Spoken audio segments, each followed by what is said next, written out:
just want to know why the people think that.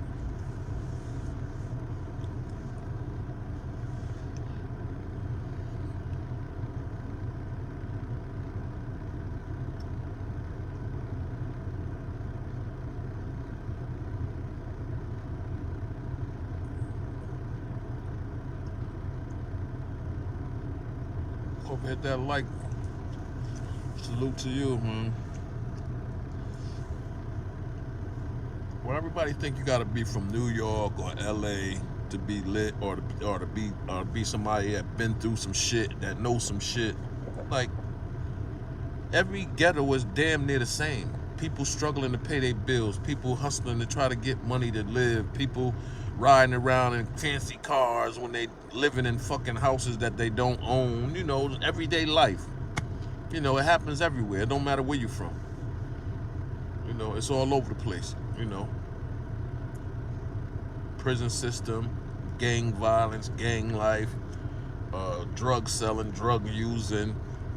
You know, same shit everywhere, man.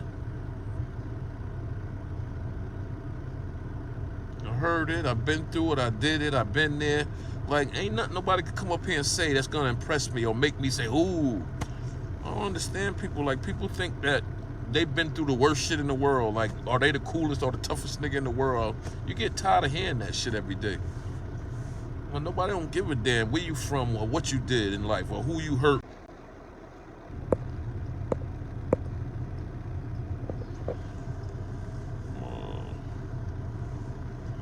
Yeah, man. Sit around. I be sitting on YouTube watching people and watching the same shit that go on everywhere. You know, niggas hating on each other, talking shit to each other, talking about they gonna do this and do that to each other. Same old YouTube shit that go on every day, and they get all the likes and all the subscribers because people want to hear that bullshit. You know, it's exciting for them, I guess.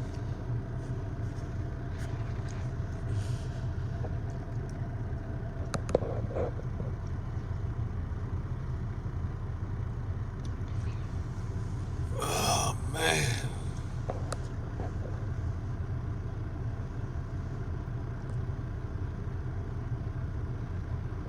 What's up, Ness? Just chilling, man. Waiting for my granddaughter to come outside from school. Take her wherever she going. I was just looking at a couple videos. I was just saying, man, people come up here on these platforms, and all they want to hear is somebody talking about each other, somebody disrespecting each other, somebody fighting. They want to hear these wild stories, man. Nobody, I don't. Yes, definitely. Nobody want to hear them wild stories about who you fought or what jail you was locked up in or who you cut, who you stabbed, or who's scared of you, who not scared of you. Who gives a damn, man? Nobody want to hear that shit every day, man. That shit get old. Don't it get old? People still tuning into that shit. I guess that's the people that never lived that life, I guess, or lived in them environments. People that live in them environments, that shit don't impress them. They don't want to hear that shit every day. Talk about doing something to change, help somebody, man. Do something to help somebody every day, man, and keep it to yourself. That's what you do. You want to impress somebody or pressure, do something good for somebody. Stop talking about how you did something bad to your own people.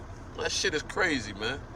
Grown-ass men in their 40s and 50s, damn near, and talking shit about each other, different coasts and all this dumb shit, when you should be focused on your family, your kids, or trying to perfect your craft or get you some money, something.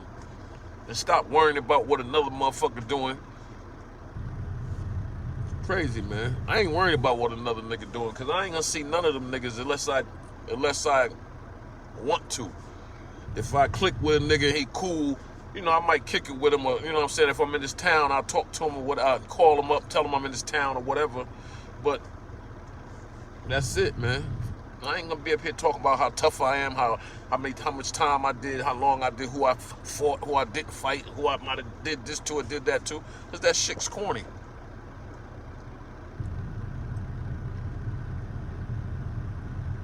Thanks, my brother. I appreciate it, man. I appreciate it. Yeah, that's what I talk about, graduating, man. You know what I'm saying? At my age, finishing school, on the 16th, y'all gonna see me because I'm definitely record it. you know, walking that stage for the second time. I already walked it for my associates. I'm walking for my bachelor's, and I'm walking for the master's. It would have been the master's already, but when COVID happened, you know what I'm saying, the financial aid didn't go through for like 4 semesters, so I had to wait till I get it situated, and now I finally finished, and now I can finish with my master's. I only need probably 4 semesters, and I'll be done with that. But right now I'm graduating with my bachelor's in human services, and I'm working in the field, case management clinician, helping people, help people. And I'm working at the halfway house with the younger kids coming into the halfway house from prison or from probation or whatever. So I'm not just talking it, man. Save our youth, man. I'm walking it, man. And I'm helping people in my community every day. Every day. I ain't got to talk about it, but that's what I do. I ain't got to say what I did or who I'm doing it for, but that's what I do on a daily basis when I come outside. I look to help my people out. Just the other day, man, girl next door, they was arguing over a parking space. And then the girl called a bunch of people over the house to fight the girl next door. And the girl next door stomped all her garden out because the garden was past her yard. So I guess she said, this is my garden too. And she took the park, so she stomped all the garden, the fence, and everything out. Now, see, an idiot would have recorded that. You know what I'm saying? Just to get people to watch it and view it. Like, I didn't do that. I went and talked to the young lady. I was like, listen, man, don't argue with them people. Just go in the house, man. You know you ain't do nothing wrong. You know they was acting petty over a parking space. Just don't even argue with them. Somebody ended up calling the police. And that could have turned into something over a parking space. Now, I see how people get killed over driveways, parking spaces in our own community. Like, it's something that could be avoided if people... Instead of people being spectators and watching and getting excited and waiting for something to happen, people should be ready to break that shit up or talk to the people like, look, this ain't worth it. Like I did. I was like, it's not. Really? Somebody ready to die over a parking space? Don't make no sense, man. It don't, man. We got to do better in our communities, and it's up to us, man. That's why I always talk about, you know, but nobody don't want to hear that. I ain't getting 1 million views. A million people don't want to hear save your community. Start talking in your community. Start seeing what's going on in your communities, trying to talk to your neighbors and get shit right and fix your community, fix the problems that's going on in your community. Because if we don't fix them, nobody else ain't gonna fix them. If you don't own your home, the landlord ain't gonna fix them, because most of the landlords in these neighborhoods are slumlords, and people go for that. And that's another thing. People got to stop letting these landlords tell them anything and do anything. If they're not fixing what's supposed to be fixed in your unit, and you on Section 8 or whatever you on, you getting HUD or whatever housing help you get in. If they're not fixing what they're supposed to fix and your apartment is not up to par, don't go for that. You know what I'm saying? Don't let them get away with that. If they don't got the backyard straight, the front yard straight, if everything ain't right where you living at, stop letting these landlords tell you anything and get your money, and they sit back and take care of their families and live in these nice homes, and you living in the inner city fucked up in some raggedy ass apartment.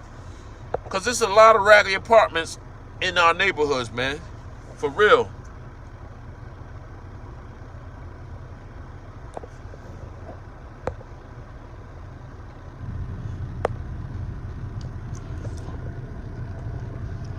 Imagine we paid ambassadors in the hood that just walk around to get paid, working on our people problems within the community. Yeah, we'd be better off, man. We would, Ness. We would.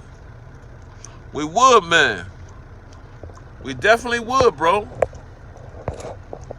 We definitely would, man. And that's why I said people, we gotta, like back in the days, we used to have that. Back in the days when they had the guardian angels, they used to be in the train stations in New York. They used to ride around, walk around, making sure the community is straight. You know what I'm saying? And we need to take up that ourselves and do that ourselves. That's why I said we need to be in our own communities, taking care of our own communities, taking our own streets back, because ain't nobody gonna do it for us. If you sitting back waiting on somebody else to do something for you in your community where you live at, something is wrong with you, because you really bugging. Because ain't nobody ain't no savior. We got to be our own saviors, man. And that's what I say. Like, I grew up in the inner city, poor, everything. Like, but it don't matter. Like, I made bad decisions and I didn't have to. You know what I'm saying? That's what I try to explain to these younger people that's out here in these streets today. You don't have to make them same bad decisions that I made. It just because you grew up in the inner city don't mean you have to be fucked up. Don't mean you have to be poor and stay poor. You need to go to school, do what you need to do, learn how to, you know what I'm saying, keep your rooms clean, respect your parents, until you off to college or whatever. And life will change for you. You just have to stay dedicated. You don't have to stay in the inner city. See, that's a lie when people think you grow up poor, you got to stay poor. See, I believed that, and I thought somebody owed me something. So I went to the streets and started doing dumb shit, robbing people, selling drugs, going back and forth to jail. That shit didn't pay out, man. The streets did nothing to me but took from me. It did nothing positive for me. Few materialistic things in life, that shit really didn't matter. Because it cost me. It cost me dearly. And that's why I try to explain to these young kids, because I know some of these young kids out here, they out here because of the peer pressure, and they don't want to be out here, but they forcing their hand because they're in an environment where these young kids are out here with guns and selling drugs, and if you come outside, you have to be a part of that, or you're gonna have to stay in the house. Ain't no more jumping rope on the block, playing tag, playing basketball in the street, playing marbles. Ain't none of that going on no more. Thank you, thank you. Thank you. I'm going to keep it up. I'm not going to stop. You know what I'm saying? Definitely not going to stop. You know, I know what's important in life now. Like, I'm getting out of the car to go sign a book to get my granddaughter. She's 13. She's about to be in high school. So, you know, that's what's important to me now in life, bro. For real. All that other shit, trying to be gangster and talking about who you beat up and how much time you did and who's scared of you, who not scared of you. Come on, man, that's corny shit. Like, cause anybody got heart and anybody could pull a trigger. So that don't make you tough. A baby could shoot a gun. You know what I'm saying? A baby could shoot a gun, so that don't make you tough. What makes you tough is paying your bills, taking care of your kids, your grandkids. If some of you not as old as me, your kids. Oh, let me get my mask. Yeah, I'm picking my granddaughter up, man. I just wanted to come up here and say a little something, man. I don't come up here like I did too much every day like I should. I started working again, working 2 jobs. And both of them is in the field of helping people. How you doing? Oh. So, that's what I'm trying to do.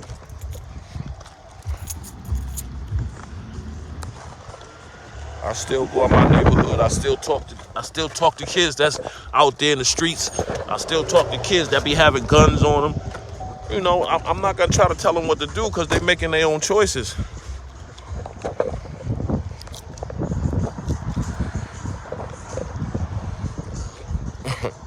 I'm still a man. Some of these girls down here, boy, they be looking good.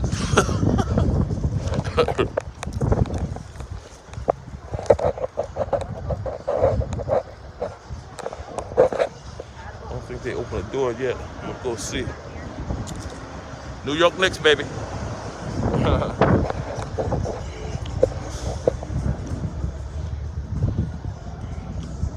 Go sign this book real quick. How you doing? Okay.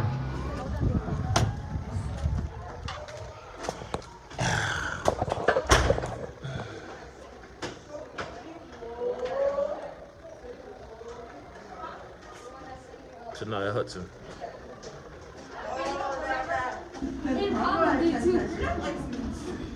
So spread out for me, please. Spread out for me. Spread out for me. The kids, all the kids. Oh, you're here already? All right, y'all, I'm gonna talk to y'all later, man. Just pick my granddaughter, look at her. Say hi to my peoples. Look at her. I'll talk to y'all later, man.